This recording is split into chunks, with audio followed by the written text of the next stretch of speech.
તો ઉનાળાની કાળઝાળ ગરમી હાલ પડી રહી છે અને ત્યાં દક્ષિણ ગુજરાતના અનેક શહેરોમાં વીજળી ગુલ થઈ ગઈ। 7 જિલ્લાના 45 તાલુકામાં વીજ પુરવઠો ખોરવાઈ જતા લોકોને પરસેવો પડી ગયો। અનેક ઉદ્યોગ ધંધાને પણ માઠી અસર પહોંચી તો કેટલીક વીજ કંપનીઓની ઓફિસમાં હોબાળો પણ મચાવ્યો। ત્યારે કેમ ગુજરાતમાં ખોરવાયો આ પુરવઠો, જુઓ આ અહેવાલમાં।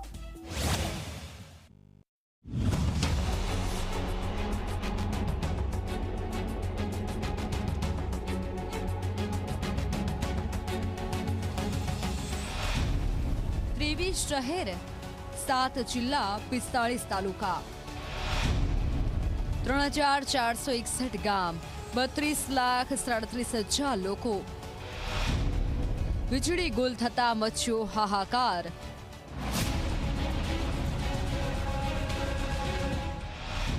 કેટલીક જગ્યાએ જોવા મળ્યું ઘર્ષણ। ઉદ્યોગ ધંધા માટે ઉત્તમ કહેવાતા ગુજરાતમાં વીજ પુરવઠાની સમસ્યા ઓછી સર્જાય છે, પણ દક્ષિણ ગુજરાતના લોકોએ વીજળી ગુલની સમસ્યાનો સામનો કરવો પડ્યો। 12 માર્ચ બપોરે લગભગ 3:45 વાગ્યાની આસપાસ સુરત સહિત દક્ષિણ ગુજરાતના મોટાભાગના વિસ્તારોમાં વીજળી ગુલ થઈ ગઈ હતી। વીજળી સપ્લાય અટકી પડતા કારખાનામાં કામકાજ બંધ થઈ ગયા હતા।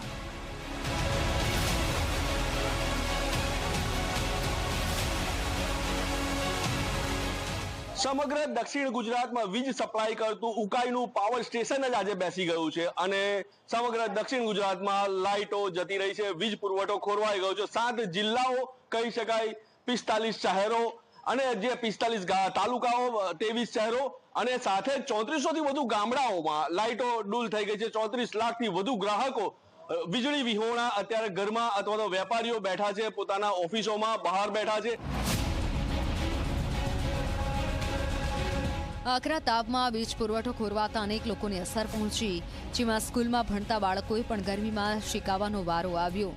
જ્યાં સાંજે 6 થી 7 વાગ્યા સુધી સન્નાટા જેવો માહોલ જોવા મળતો હોય છે, ત્યાં લોકો ઘરની બહાર નીકળેલા જોવા મળ્યા। ગરમીમાં લાઇટ ન હોવાથી લોકો પરસેવાથી રેબઝેબ જોવા મળ્યા।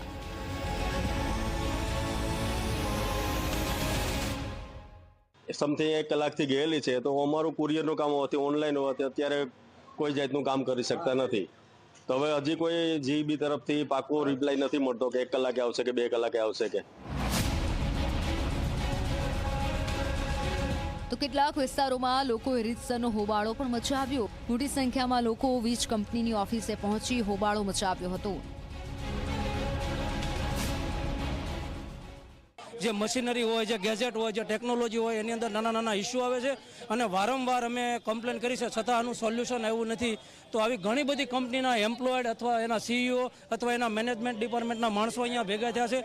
વારંવાર કમ્પ્લેન કરવી છે કે ભાઈ આ પ્રોબ્લેમનું તમે સોલ્યુશન લાવો, તો આનું કોઈ હજી અમને પૂરેપૂરો રિસ્પોન્સ અથવા જવાબ મળતો નથી। તો આના માટે અમે એકઠા થયા છીએ। લાઇન શિફ્ટ થતાં મોંઘામાં મોંઘા મશીનો હોય તો મશીનો શટડાઉન થઈ જાય અને એને લીધે 10 લાખથી લઈને 50 લાખ સુધીનું મશીનોમાં નુકસાન થાય। 25 લાખનું નુકસાન છે। મારી પાસે કાગળિયા છે, એ એમ કહે છે કે કોર્ટ જવાબ આપી દીધો, અમે અમારું કાંઈ ન ચાલે। મીટર ખોઈ નાખ્યું એમ બોલે, કોર્ટ મીટર માંગે છે તો એમ કે મીટર ખોવાઈ ગયું છે। મીટરમાં ડેટા જોતા છે કોર્ટને, એટલે આ લોકો મીટર નથી આપતા। વીજ પુરવઠો ખોરવાતા દોડધામ જેવો માહોલ જોવા મળ્યો। આ મામલે ડીજીવીસીએલના એમડીએ કહ્યું, 400 કેવીની high voltage source line trip થઈ ગઈ હતી। 500 મેગાવોટ વીજ સપ્લાય બંધ થવાના કારણે સમસ્યા સર્જાઈ। તાપી, ભરૂચ, રાજપીપળા, સુરત, નવસારીના લોકો ત્રાહીમાં પોકારી ગયા હતા। અમારે મેસેજ છે ત્યાં સુધી અમારો ટોરેન્ટ પાવરનો બધો પાવર બંધ થયો, હવે અમે ફેઝ મેનરમાં ચાલુ। અત્યારે સુરત ટોરેન્ટ પાવરનો બધો પાવર બંધ થઈ ગયો હતો, હવે અમે ફેઝ મેનરમાં ચાલુ કરીએ છીએ। એસેન્શિયલ સર્વિસોને પહેલા ચાલુ કરશે, બાકી પછી ફેઝ મેનરમાં ચાલુ થશે। મેડમ 220 કેવી ગ્રીડમાં ઇસ્યુ આવેલો હતો, એટલે બધાને પહેલાં થોડો વોલ્ટેજ ફ્લક્ચ્યુએશન આવ્યું, પછી બધું જ બંધ થઈ ગયું હતું। હવે ફેઝ મેનરમાં કંપની ચાલુ કરી રહી છે।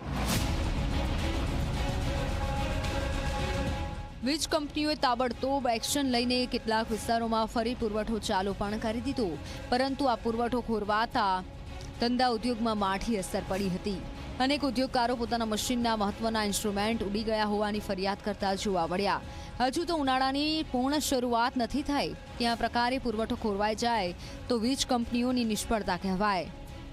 જોવું રહ્યું કે ફરી આવી સમસ્યા ન સર્જાય તે માટે કંપનીઓ દ્વારા શું પ્રયાસ કરાય છે. Bureau report, Zee media.